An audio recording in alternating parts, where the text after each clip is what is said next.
Good morning dear students. हम आज third B force on a charge particle place in a electric field and magnetic field पढ़ेंगे। Third A के अंदर हमने force on a charge particle place in a magnetic field के अंदर पढ़ा था, तो वो फॉर्मूला आया था F equal to q we B sine theta. ठीक है, तो मतलब चार्ज पार्टिकल को एक बार हम electric field uniform electric field के अंदर प्लेस करते हैं तो वो किस प्रकार अपना पाथ है, मोशन है, ट्रेवल करता है। ऐसे ही चार्ज पार्टिकल को एक बार मैग्नेटिक फील्ड में रखेंगे तो उनके रिजल्ट्स क्या आएंगे वो हम पढ़ेंगे। सबसे पहले है motion of a charge particle place in a electric field. Motion of a charge particle place in a electric field. सबसे पहले हम पढ़ेंगे चार्ज पार्टिकल को इलेक्ट्रिक फील्ड के अंदर हम प्लेस करते हैं तो उनके मोशन क्या है, मतलब कि वो हॉरिजॉन्टली जा रहा है, वर्टिकली जा रहा है, कैसे जा रहा है। तो सबसे पहले देखो यहाँ पे एक चार्ज पार्टिकल हमने मान लिया और ये ले लिया हमने यूनिफॉर्म इलेक्ट्रिक फील्ड। इस चार्ज पार्टिकल को हमने v वेलोसिटी दी तो ये यूनिफॉर्म इलेक्ट्रिक फील्ड के अंदर वो ऐसे जाएगा और फिर ऊपर की तरफ। तो ये तो हो गया उसका x हॉरिजॉन्टल डिस्टेंस और ये वाला जो हो गया y वर्टिकल डिस्टेंस।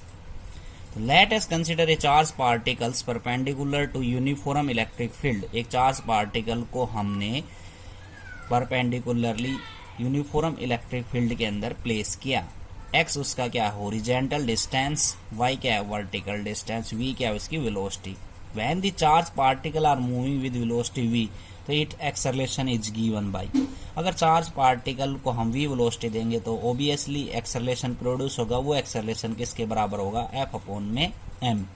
और फोर्स कितना लगता है जब कोई भी चार्ज पार्टिकल इलेक्ट्रिक फील्ड के अंदर प्लेस करता है, तो वो लगता है F equal to q E. ये हमने कहाँ पढ़ा, इलेक्ट्रिक फील्ड इंटेंसिटी के अंदर। तो इलेक्ट्रिक फील्ड इंटेंसिटी का फार्मूला बताया था, force experience by the unit test charge particle is called electric field. यहां से हम एक इक्वेशन बना सकते हैं।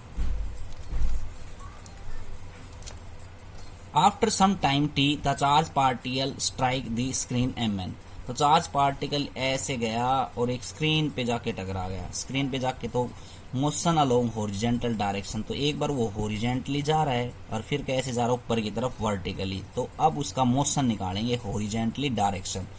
तो इक्वेशन यूज करनी है, s बराबर ut plus half eighty square. तो s कंपोनेंट हॉरिजॉन्टली x लेना है, u इनिशियल वेलोसिटी u लेनी है और जो एक्सेलरेशन है वो हॉरिजॉन्टली क्या रहता है, 0, क्योंकि उसकी वेलोसिटी कांस्टेंट होती है तो एक्सेलरेशन 0 होगा। और टाइम क्या लेना है, t लेना है। ये सारी वैल्यू इस इक्वेशन के अंदर पुट कर दो तो अपने पास जो आएगा x बराबर ut। तो यहाँ से हॉरिजॉन्टल डिस्टेंस या मोशन अलोंग हॉरिजॉन्टल डायरेक्शन हमने कैलकुलेट कर लिया। तो यहाँ से मैं टाइम भी कैलकुलेट कर सकता हूँ, t बराबर x अपॉन में u। अब motion along vertical direction, downward direction of the charge particle. अब वो चार्ज पार्टिकल मैंने बताया था कि ऊपर की तरफ ऐसे भी गया वर्टिकली, तो अब उसका मोशन वर्टिकली डाउनवर्ड लेंगे। तो इक्वेशन वही लेनी है, s बराबर ut plus half eighty square. तो s बराबर अब की बार क्या हो जाएगा, y वर्टिकल के लिए इनिशियल वेलोसिटी ऊपर से नीचे आएगा तो अपने आप आएगा, तो हमें कोई वेलोसिटी नहीं देनी पड़ेगी, वो 0 रहेगी। टाइम क्या रहेगा, x अपॉन u और एक्सेलरेशन क्या रहेगा, क्यू ई बाई एम। ये हमने कैलकुलेट कर रखा है। तो ये वैल्यू हम सारी पुट कर देंगे s बराबर ut plus half eighty square के अंदर। तो y की जो वैल्यू आएगी अपनी, वो आएगी half q E m x square upon u square. हमने राइट हैंड साइड के अंदर k equal to q E m v square ये कांस्टेंट क्वांटिटी मान ली चार्ज पार्टिकल के अंदर। तो यहाँ पे k रखेंगे तो इक्वेशन आएगी y बराबर हाफ के एक्स स्क्वायर। मैथ के अंदर इस इक्वेशन को पैराबोलिक इक्वेशन कहते हैं, इसलिए चार्ज पार्टिकल का जो पाथ है वो पैराबोलिक पाथ होगा। तो मोशन हमने पढ़ा चार्ज पार्टिकल का हॉरिजॉन्टली और vertically in case of electric field. Second topic है motion of a charge particle place in uniform magnetic field. अब मोशन चार्ज पार्टिकल को मैग्नेटिक फील्ड के अंदर रखेंगे। तो ये हमने मैग्नेटिक फील्ड सपोज कर रखे हैं यूनिफॉर्मली, और ये जो चार्ज पार्टिकल है, इस चार्ज पार्टिकल को हमने v वेलोसिटी दी, ये v वेलोसिटी हमने दी।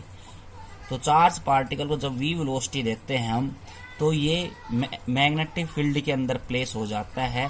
तो जैसे ही यहाँ पे फोर्स लगता है, कौन सा, सेंट्रीपिटल फोर्स। तो चार्ज पार्टिकल इस प्रकार से सर्कुलर मोशन के अंदर आ जाता है। तो सेंट्रीपिटल फोर्स क्या काम करता है, सेंट्रीपिटल फोर्स ये काम करता है किसी भी बॉडी को सर्कल के अंदर मूव करवाने के लिए यूज किया जाता है। तो मैग्नेटिक फील्ड के अंदर हमने v वेलोसिटी दी, तो चार्ज पार्टिकल जो है वो सर्कुलरली मूव करता हुआ इस प्रकार से जा रहा है, और ये हॉरिजॉन्टल कंपोनेंट के साथ ये चार्ज पार्टिकल थीटा एंगल बना रहा है। तो ये v वेलोसिटी कंपोनेंट को हम दो कंपोनेंट के अंदर तोड़ सकते हैं, एक तो हॉरिजॉन्टली v cos थीटा और एक तोड़ सकते हैं v sin theta.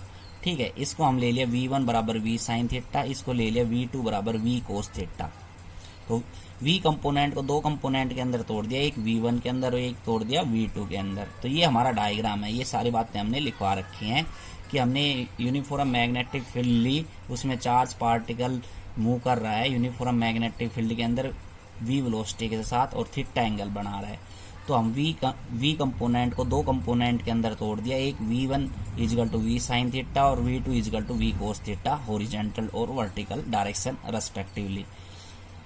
The force experience by the charge particle in magnetic field. तो पहला थर्ड ए के अंदर पहला टॉपिक है, चार्ज पार्टिकल को जब हम मैग्नेटिक फील्ड के अंदर प्लेस करते हैं तो वो फोर्स एक्सपीरियंस करता है। वो फोर्स कितना होता है, equal to q v cross b, या हम लिख सकते हैं q we B sine theta. यहाँ पे v को v1 कंपोनेंट ले लिया, इससे कोई फर्क नहीं पड़ता। यहाँ पे थीटा की वैल्यू अगर हम 90 लेते हैं, फोर्स एक्सपीरियंस और मैग्नेटिक फील्ड की डायरेक्शन अगर परपेंडिकुलर है तो थीटा बराबर 90 डिग्री बनेगा। तो फोर्स कितना आ जाएगा, क्यू वी बी या क्यू v1 b। ऐसे ही now charge particle acquire circular path, the charge particle provide necessary centripetal force. तो चार्ज पार्टिकल्स के ऊपर जब फोर्स एक्सपीरियंस होगा मैग्नेटिक फील्ड की वजह से, तो वो फोर्स सेंट्रीपिटल फोर्स पर होगा। वो सेंट्रीपिटल फोर्स क्या करेगा, चार्ज पार्टिकल को सर्कुलरली मूव करवाएगा मैग्नेटिक फील्ड के अंदर और सेंट्रीपिटल फोर्स प्रोवाइड करेगा। तो वो फोर्स किसके बराबर होगा, mv²/r। तो ये होता है सेंट्रीपिटल फोर्स का फॉर्मूला। तो v की जगह हम v1 यूज कर रहे हैं, तो from equation first and second we get mv1² equal to qv1b। ठीक है, ये दोनों इक्वेशन की लेफ्ट हैंड साइड बराबर है तो राइट हैंड साइड भी बराबर होंगी। तो एक v1 से v1 कैंसिल हो गया। अब v की जगह हमने लिख लिया v sin थीटा, क्योंकि v1 हमने क्या मानना था, v sin theta equal to qbr। तो v sin थीटा क्या आ गया, qbr/m, qbr/m। Angular velocity of the charge particle हमें कैलकुलेट करना है।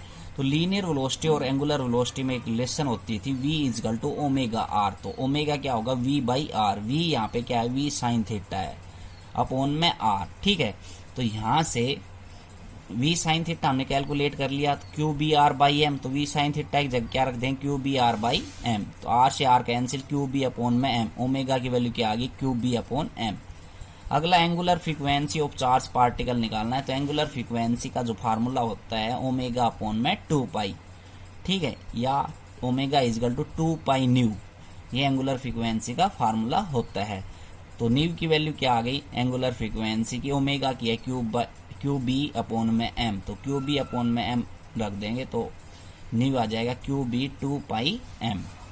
ये एंगुलर फ्रीक्वेंसी आ गई चार्ज पार्टिकल्स की। टाइम पीरियड भी हम कैलकुलेट कर सकते हैं। तो रेसिप्रोकल ऑफ फ्रीक्वेंसी क्या कहलाता है, टाइम पीरियड। तो QB अपॉन 2πm था, तो रेसिप्रोकल हो जाएगा 2πm अपॉन में QB। इसके स्पेशल केस और देख लेते हैं। Charge particle rest position, charge particle rest position के अंदर होगा तो एक्सेलरेशन 0 होगा, तो इसकी वेलोसिटी भी क्या होगी, 0। So there is no force experience by the charge particle. इसका मतलब है वेलोसिटी 0 है उसकी, तो कोई फोर्स एक्सपीरियंस नहीं कर रहा चार्ज पार्टिकल मैग्नेटिक फील्ड के अंदर, जब वो रेस्ट पोजीशन के अंदर होता है तब। If the charge particle parallel to the magnetic field, charge particle अगर पैरेलल है, थीटा की वैल्यू क्या बनेगी, 0। तो साइन 0 का मान क्या रहता है, 0। तो फोर्स की वैल्यू क्या आ जाएगी, 0। तो ये जो हमारा जो रिजल्ट आया है sine theta, v sine theta equal to QBR, F equal to QVB sine theta force है। तो वहां से force F equal to QVB sine theta, तो साइन की जगह हम क्या रखेंगे, साइन 0। तो फोर्स भी क्या हो जाएगा, 0। तो no force experience by the charge particle. तो जब पैरेलल होता है चार्ज पार्टिकल मैग्नेटिक फील्ड के अंदर, जब भी कोई फोर्स एक्सपीरियंस नहीं करता। If the charge particle is perpendicular to the magnetic field, अगर परपेंडिकुलर है चार्ज पार्टिकल, सपोज करते हैं हम चार्ज पार्टिकल अगर परपेंडिकुलर है मैग्नेटिक फील्ड के अंदर, तो थीटा 90 बनेगा, तो F बराबर QVB साइन 90, तो साइन 90 का मान होता है 1, तो F बराबर QVB। यहाँ पे मैक्सिमम फोर्स एक्सपीरियंस हो रहा है चार्ज पार्टिकल के द्वारा। ठीक है, बाकी कल पढ़ेंगे लोरेंज फोर्स। Thank you.